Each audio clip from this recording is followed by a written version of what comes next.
welcome everybody. We're here today to talk about how our customers, specifically one customer, is using Microsoft to protect and defend against attacks. So with that, I'd like to introduce that customer. There, it's working. I made it. Yes, you did. Welcome. It's good to see you. I haven't seen you Thank but you. 5 minutes ago. We were hanging out virtually backstage. It was quite an experience. Joe, do you want to kind of introduce yourself and tell folks where you work and kind of what your responsibilities are, and we'll kind of dive into this. And then what we'll do, folks, for people attending live is as you have questions, kind of just fire them in. They'll make their way to me, and then we'll kind of try to bring them throughout the conversation to keep it lively and keep Joe and I on our feet, versus kind of a bulk Q&A at the end. We'll still try to address questions we didn't get to at the end, but that'll kind of keep things fresh. Joe. Thank you. Thanks for having me. I'm excited about it. So my title is Security Operations Manager, and I work at a large law firm called Hogan Lovells. We are about 50 offices in about half as many countries. And my responsibilities are globally to protect the firm from, very general, but globally to protect the firm from adversaries, right? I run the security operations function and kind of moonlight as a security architect, helping IT, do projects and complete kind of IT functions securely. That's probably the easiest way to put it. So it sounds like global operations at a scale, and how many people are you roughly? Is like a couple thousand-ish, give or take? 7,500. So more than a couple thousand. So yeah. Quite global scale and quite a few number of employees as well. So a good challenge, if you will, especially being in 25-ish countries.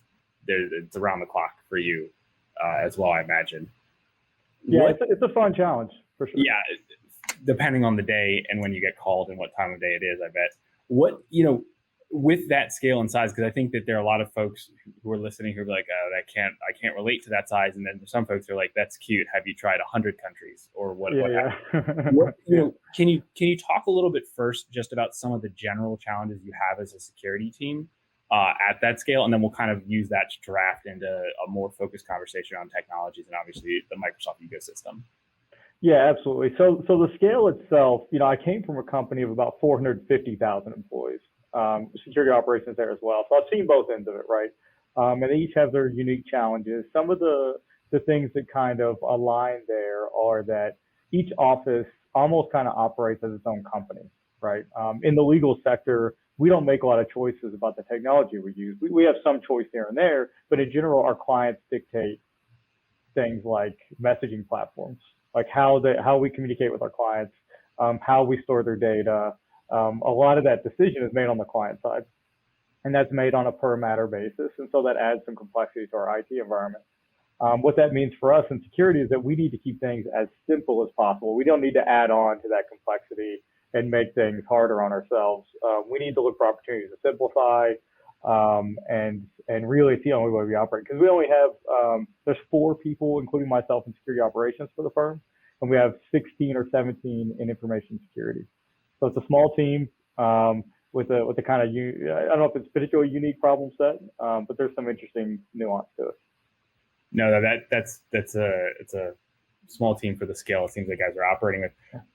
And I imagine it's probably safe to say that, like, without going into too much detail, that there's definitely some focused targeting of given individuals, given matters that are being worked or not being worked, and so kind of you're thinking about risk and threats, not just from the everyday like ransomware at this point, but also a lot more targeted, if you will. Is that a fair kind of assessment of your perspective of the world you operate in? Yeah, absolutely. We are very adversarial focused. I come from an intelligence background, not an IT background, so it's always about the adversary for me, as biased as that is sometimes. It also has a weakness sometimes as well. But we're very adversarial focused. And so in that, our actions are dictated by, our perceived adversaries. And we try and react to those as we can proactively, as much as possible, but sometimes reactively. Gotcha. That makes sense. And I think the one thing you mentioned is the like simplification, because and I think it's just important to call out, because as we talk about technology, I think this thread will weave through some of the thinking you guys have. Is I know in talking with you guys and other law firms that the friction, you're trying to reduce friction on revenue generation, right? Like lawyers that are dealing with cases, you can't necessarily take or force them to do certain things in certain situations because they need to move quickly because they're making a lot of money. Is that kind of a challenge you face within the organization sometimes, is what you can essentially enforce?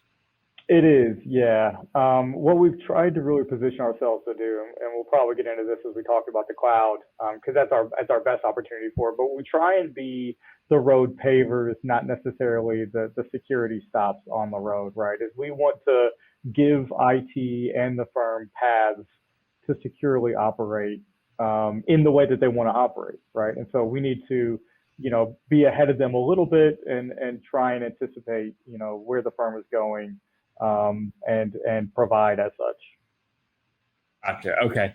And so you're obviously with Expel, but that's not really relevant for today's conversation. So I'm kind of curious, as you think about the EDR journey. Let's start there. What were kind of some of the factors that went into the thought process and how and where you ended up? And I think it'd be interesting to hear some of the technical challenges you faced at the scale, because I think EDRs are one of the harder things to deploy as a security, paving the road, if you will. Yeah, they are. They're kind of new, for an information security kind of setup, and they're changing all the time, which makes them difficult. And so I think one of the things that we went in with, and I have the privilege, and you probably go through this as the CTO. You have the privilege of saying, look, I want those guys, the guys that work for me, that have the information to deal with the day-to-day, to tell me what they want, and then we'll do, and then I help them get there, right? It's kind of my job to give them what they need, and so I just try and set my engineers up in that perspective, right? Of saying, hey, I'm here to enable you if we don't have what we need, which we didn't at the time with our current EDR, we didn't like what we were dealing with. The engineers didn't like the data they were getting. We had instances where it wasn't catching things. It was very loud on the other side of that, right? Which is the worst, right? It can't be loud and miss things, and so we're dealing with those different EDR problems you kind of run into. So I go to my engineers and I say, you complain all the time about our EDR. I hope they're on here. They can listen to me say, you complain all the time about our EDR. And so, what do you want, right? And so we went through that evaluation process. It took a long time, over a year, to really do it effectively. COVID had something to do with that. But, it's really just about okay, let's do the appropriate amount of testing as we go along, right? Let's establish some scoring guidelines, but also there's a good amount of EDR that's kind of subjective. There's do I like the way that the data is given to me? Does it feel intuitive? Is the UI intuitive? Are my investigations enabled by the data that's given to me, or is it prohibitive? Is it hard am I spending more time in the UI trying to get an answer than getting data, right? And so, it's really just about what fits well for your team. And philosophically, that's one thing that Expel and Hogan Lovells and the security operations, we align really well on, is that we want flexibility for our analysts to make those decisions, right? Give us the data, make it easy to get, make it nice to look at, give us some APIs. We don't want to be digging through your UI all the time, right? Sometimes it's nice, but give us some APIs. And then on my side, it's I want pretty charts, right? Because I'm in that role, right? I want some pretty charts and numbers, How easy is it to get into a PowerPoint slide deck is really what you're looking for. That's yeah, exactly. Can I get this into a slide deck? I hear you. I can relate. So when you describe how it feels, we talk about I like to use the word texture, the texture of the product. It is a good way to capture, and it felt like the texture was off in the EDR you had previously, and then you transitioned. What and you transition to Defender, right? You've got that kind of rolled out. Right. What as you think, one of the things you talked about is the feelings or emotion that can go into an evaluation. Were there some key things that you think the audience should know around hey, when you're thinking about evaluating or a bake-off, are there key stakeholders that you learned you should be addressing that you weren't addressing? Like, hey, I didn't realize this person had a voice that I wanted to pull in. Or was there like one or two metrics as you think about your single slide you surfaced that were like the things you cared about that you wanted to kind of talk about? Yeah, one of the big learning just for me on the deployment side of things. So the functionality side of it, was very much like, what are my engineers like? What are they doing with day to day, that sort of thing. And then on the deployment, which is arguably the hardest part of EDR, like you're talking about touching every endpoint, Yeah. even on your size, especially in a complex environment. Like there's parts of my environment where the application owners can't tell you the host name of the server they're running on, right? It's, there's silos in IT. So you have to be careful about, making sure that when you roll it out, you're not burning bridges in IT, right? Because we're telling them, hey, we want to replace this thing. We're going to touch everything. And they're like, well, how much testing have you done? It's like, well, let's work through this together, right? And we spent a long time going through that. And I would say that to go into any EDR with a good idea of your if you can, if your asset inventory, the software inventory up to date, with a good idea of the impact there, right? Do some research on how your EDR does whitelisting, because every sector, every business sector has its special applications, right? Legal, I don't know if they're the worst or not. Maybe medical is the worst. It feels like in my life, legal is the worst. All of these special legal software, legal, whatever. All of them have lawyer in the name, but they do kind of some weird stuff sometimes. They sit in weird places. They use like temp directory executables, all the stuff that bad guys do too, like these little applications do. And so you have to go into that with as much knowledge as you can of how to control that side of it, right? How am I going to go about whitelisting? How am I going to go about blacklisting, right? The opposite side of that. Kind of like with any security change, you have to be able to let IT pace with you. And so we wouldn't have been able to roll out EDR to 15,000 endpoints is what it ends up being, like including servers. We wouldn't be able to roll out to 15,000 if we didn't have IT's help. Like security can't do that. We can't do it on our own, right? And you really have to get that buy-in early. It's not just a security decision, EDR. It's not one of these passive things that just sits on the network and like tells you when bad stuff happens. It can be impactful depending on which one you go with. That's what kind of made Defender a little easier of a choice, and the perceived impact is lower because it's Microsoft. It's technically already on Windows 10. Technically already on, you just turn it on. And so that lessens the impact a little bit.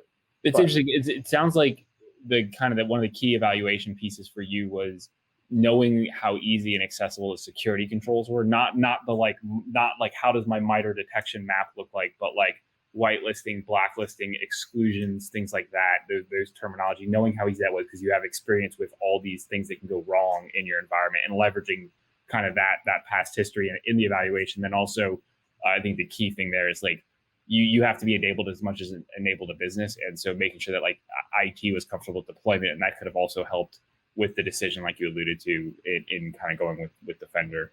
I think it's all really interesting, and it's such an interesting environment. And I know as well, like a bunch of the legal tech, we see it in the SOC, does some funky stuff that looks real interesting. If you don't know what it is, it can get interesting. So I hear you.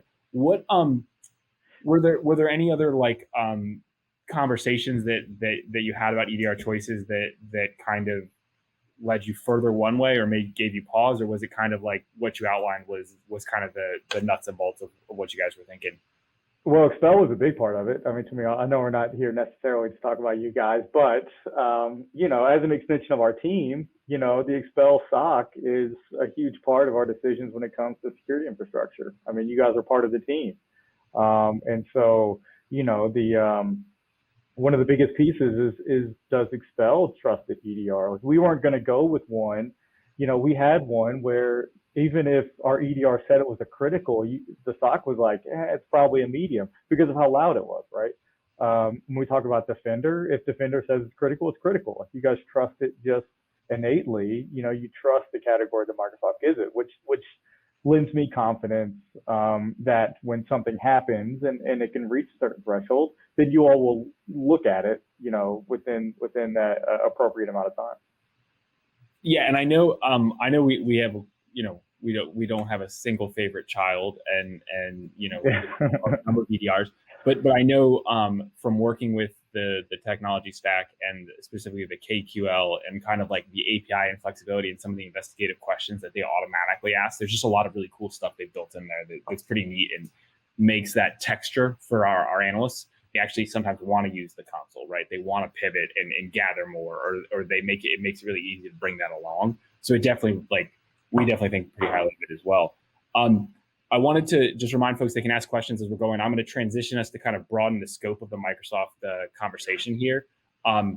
So I know, like, one of the things that I talk to customers a bunch and things like that, the Microsoft security ecosystem is growing. It can be a teensy bit confusing, but there's so many features and products, and they're also doing a bunch of really innovative stuff. And I don't say that just because I have friends there, but I really think that they're pushing the envelope with the data they have and the researchers they have. I'm curious, can you kind of outline additional parts of the stack that you have to kind of start painting the picture, and then we can kind of drill into the decisions you make and how you see the kind of the whole thing come together? Because it's not just endpoints you end up having to protect, especially in a law firm, but really anyone who's attending this. Yeah, absolutely. So I'm really excited about the stuff we have coming up. So we have stuff in place now, right? We have Defender for Endpoint. We have some Azure alerting set up through Defender for Identity. We don't have the whole Defender for Identity, the nice one, but through Active Directory, that licensing tier, we get some alerting in there as well. And so we have that set up. And then currently we're working through, the attack surface reduction rules. Like that's one of our bigger things now is something that Defender enables you to do is walk through those attack surface reductions and see exactly some of these very common attack vectors, macros, and Office documents and things like that, right? Child processes of documents, and the attackers are getting creative about that stuff. We have to either lock things down or get creative about detection, and that's where we're exploring now. Defender, attack surface reduction, like that combination gives you a lot of power on an endpoint and a lot of visibility. I'm curious, on the ASR thing, just to stay there for a second, like because we were joking, but it is true that like a lot of legal tech software does things that like are going to get nuked by ASR.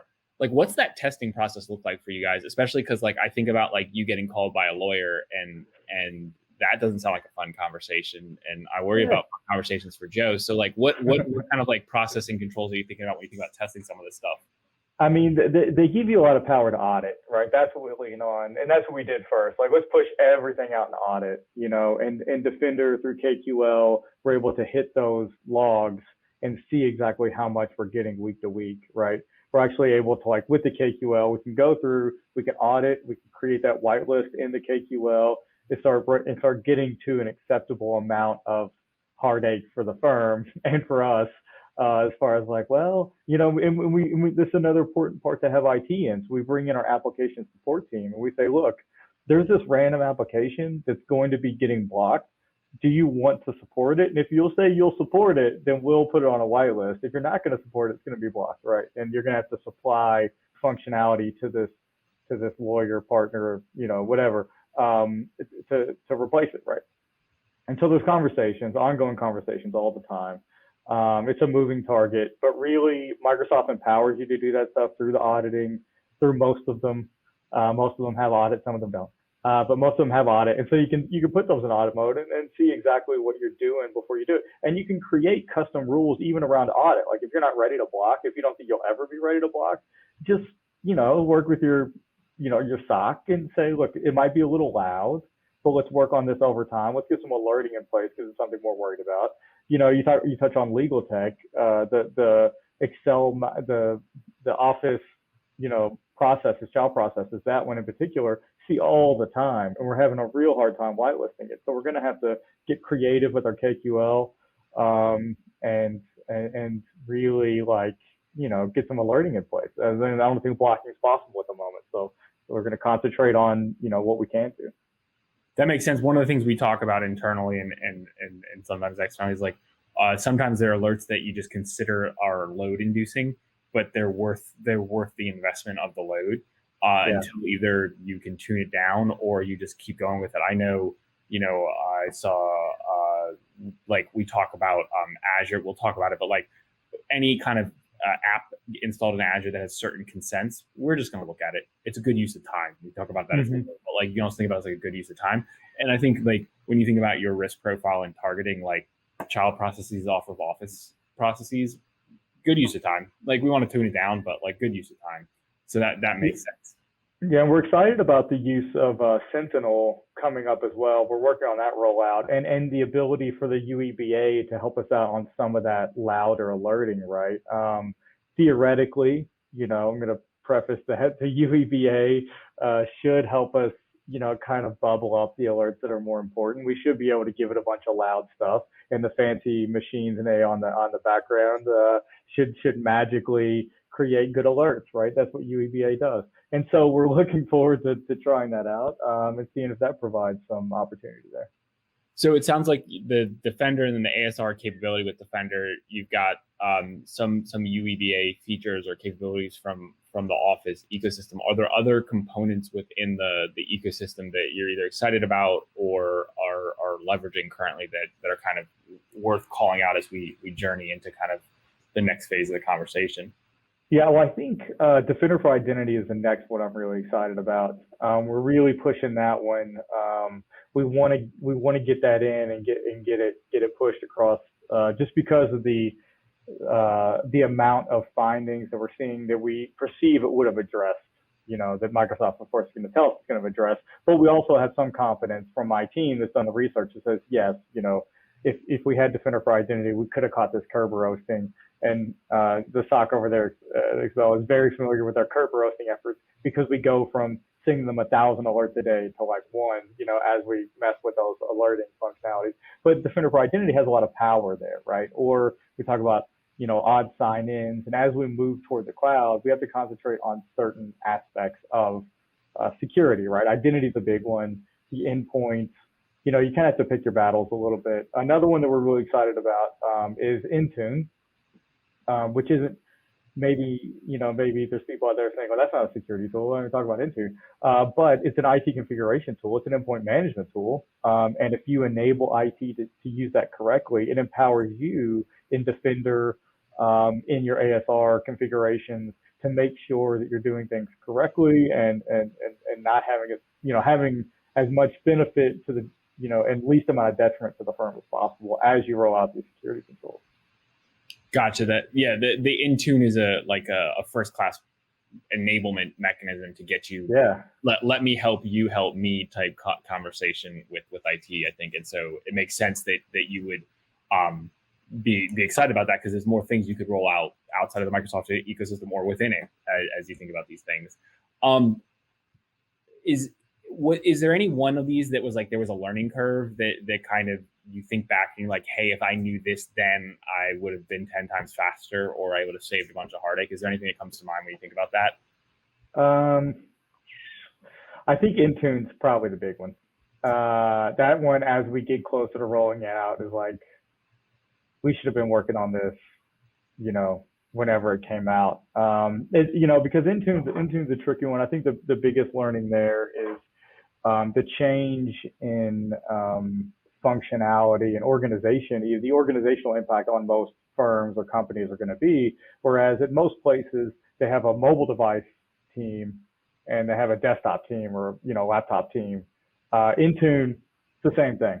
It's the same management console, right, for both. And so there's some of that you have to kind of work through. From a security purely tool, I think KQL was a big learning curve. Especially for a non-IT guy, like I love KQL and it takes me 10 times longer than any of my engineers for me to do anything in KQL than it does them. But once it's very powerful, he does some cool stuff. Like even with our adversary gives us opportunity to like really dig in every once in a while, such as print spoiler, right? That was a big one. And so we spent a lot of time, like a whole Friday evening, all right, how do we get these?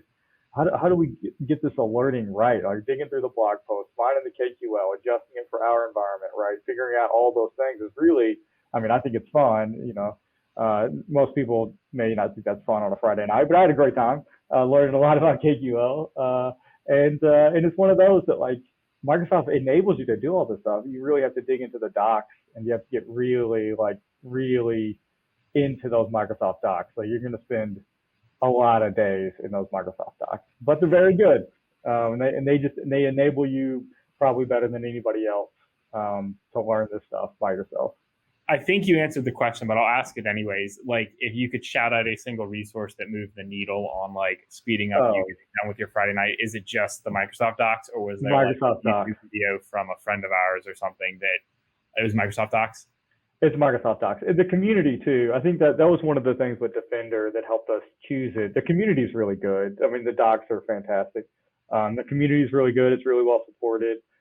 And it's very powerful, right? And so like when you go out and you ask a question, you know, if you go to something like, you know, the threat detection marketplace or something like that, like Stock Primes or whatever, and you go in there, it's very common, right? And so you have lots of people working on the KQL for you, right? Like I can go in there and just Google and find some KQL, either from a Microsoft Doc or from a threat hunting, platform or something like that. And really the resources are there. Just as much as you can Google, you'll find your answer.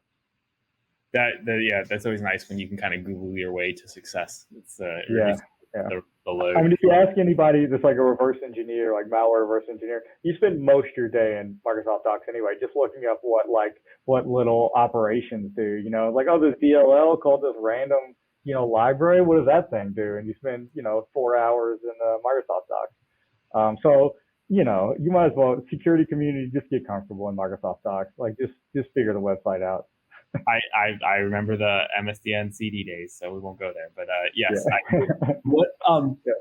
switching gears, we kind of been focused on like detection and somewhat reactive nature, which is kind of how it goes.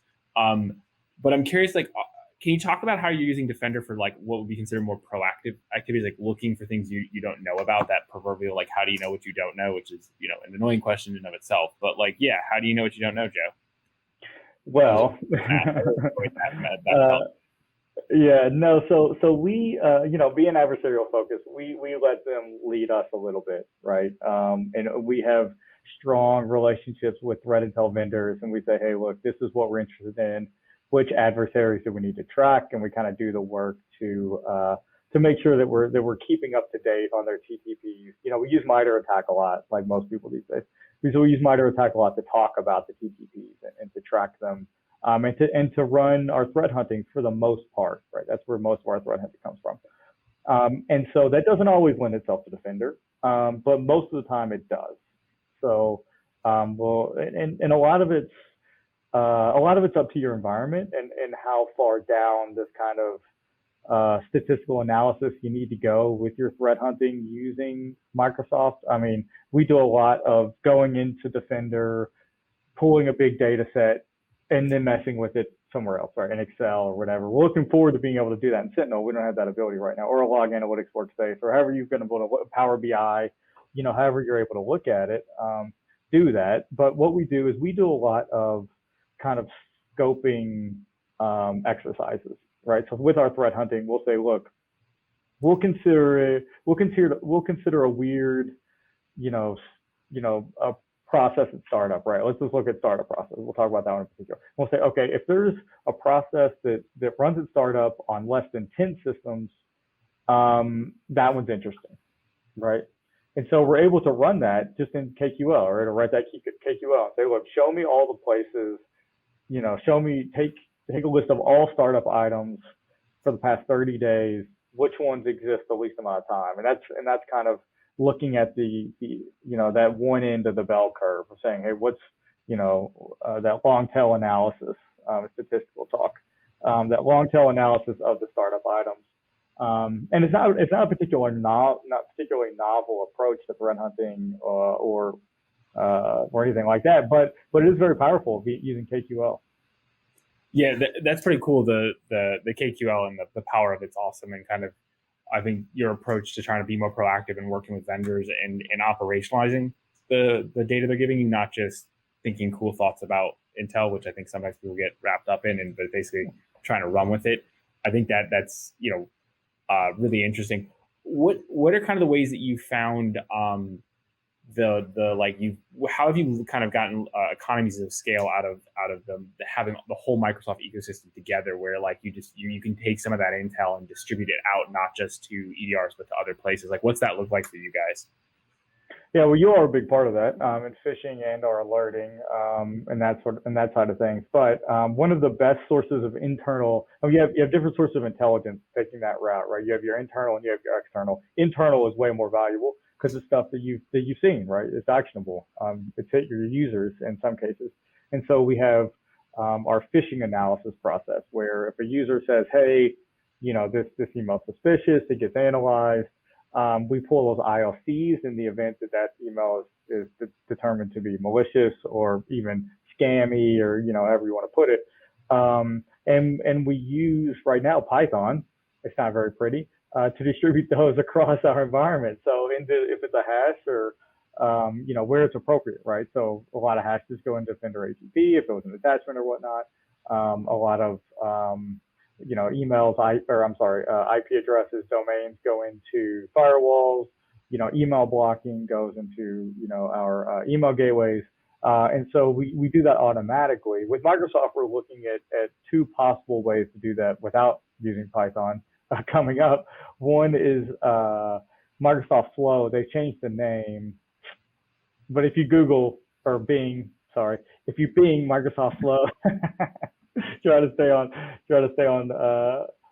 market here. If you Bing Microsoft Flow, it'll show you what it's called these days. But so there's some automation that's available in Sentinel that we might be able to use for this, and there's some automation in Microsoft Flow or whatever it's called these days.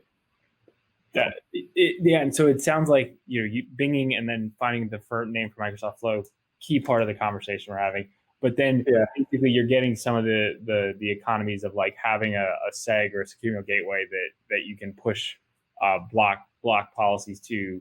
Same with endpoint, same with network. So you're kind of trying to spread it out as wide as possible to get yourself the most coverage when something is bad, especially if it's been seen or attempted to be seen in your environment. Is that a fair kind of catch-all? Yeah, absolutely. Yeah, we put it as many places as we can. And that's one of our core blocking mechanisms that's provided a lot of value. Is it, if an early user that gets a phishing email reports it quickly, that provides a lot of power from anybody clicking that link. They could save 1,000 users from getting that phishing page, easily. Like that's happened. Like that's not a made up number. Like an early report can save and has saved 1,000 users. And so, it's very, very powerful to get that automation in place. Awesome. That's cool to hear too. It's that scale. You think about it, you're like, reporting it early, 1,000 users saved. Someone would have clicked that link otherwise. Yeah, absolutely. Switching gears with the time we have left, I'd be curious, so you referenced the cloud, you referenced Azure. When we think about law firms for the audience, can you kind of walk through kind of what's driving you to Azure and kind of the risk you see in that journey? Yeah, it's an interesting process. As in information security, we've always been, as a community, behind IT, right? Like IT has made a lot of decisions ahead of time, and then we're kind of trying to catch up, right, on all the technologies. The cloud is one where it's a new enough technology, not particularly new now, but it's new enough for different companies looking to move there, and you have an opportunity as a security function to get ahead of them a little bit, and that's what we're using it, right? We want to encourage the use of the cloud because we're going to have it in a better place, policy-wise, technologically, security-wise, login monitoring, and all the things that are, all the opportunities that you have at every piece of the cloud. You get all the cloud providers give you opportunities. You just have to take advantage of them to secure your infrastructure at the identity level, infrastructure, app, whatever it is, network layer. They all give you the opportunities. You just have to be prepared, right? So I have an engineer on my team. His whole job is learning the cloud. That's his job. You're going to be the smartest person at the law firm on the cloud, right? That's what I need you to be, because when IT comes to me and says, hey, we want to do this thing, and they use some fancy Azure word, I'm going to be like, I don't know what that is. And you're going to be like, oh, that's a SQL database. And you're like, okay, well, okay, fine, SQL database, great. So, how do we, I need to be ahead of them on this, right? And so part of that is getting your pieces in place with security, right? Get your, an Azure talk, get your resource group set up, get your root management group set up so you have the visibility of your resource groups, get that structure kind of lined out. Get your policies in place, your Azure policies, very powerful. You can just put a policy in place and just say, nothing can talk to the internet, right? No public IPs. Like, when have we ever had that opportunity to do that in an IT, right? It's like, there's tons of opportunity for security. And from an IT perspective, the cloud is attractive because they don't have a lot of, they see it as an opportunity to kind of scale a little bit, right? So they can do more with less amount of people, which is debatable, I think, from an IT perspective. But I think if you have the right people, you can do that.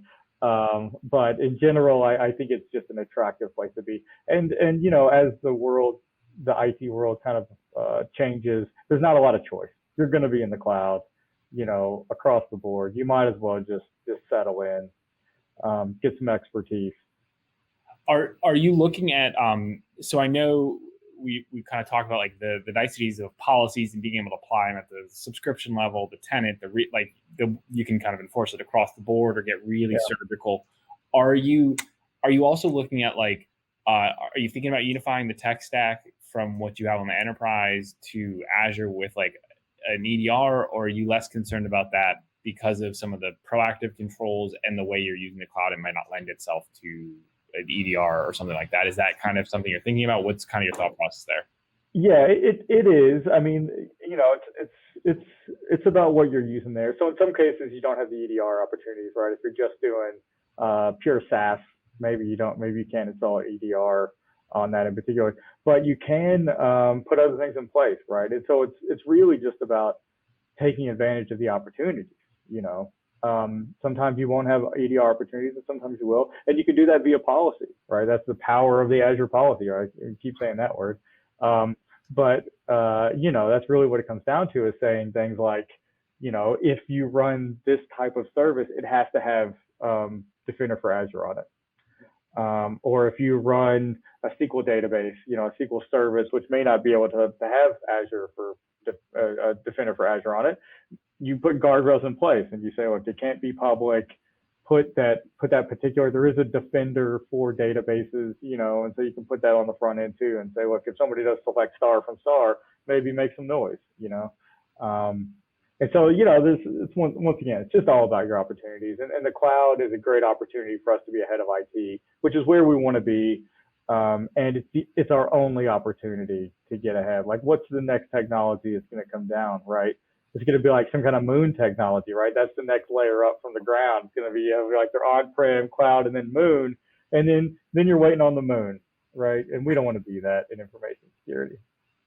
No, that's a really good perspective to have. So it sounds like largely the ability for you to kind of, to use your analogy, like pave the road for IT, create a common like security controls framework in the cloud to then enable the business, but then also feel like you had put some guardrails in place that allow people to stay in lanes, kind of de-risk the use of Azure for you guys. Is that kind of a fair way to think about it? Yes, absolutely. Yep. Stay ahead of IT and create roads where they can do things they need to. And so with that, I think, there aren't any more questions. Thank you, Joe, for the time. It was a great conversation. Really appreciate everyone joining us and hanging out and listening to what Joe and I talk about this. It's something we enjoy. And we'll see everyone later. Thank you very much. Yeah, thank you.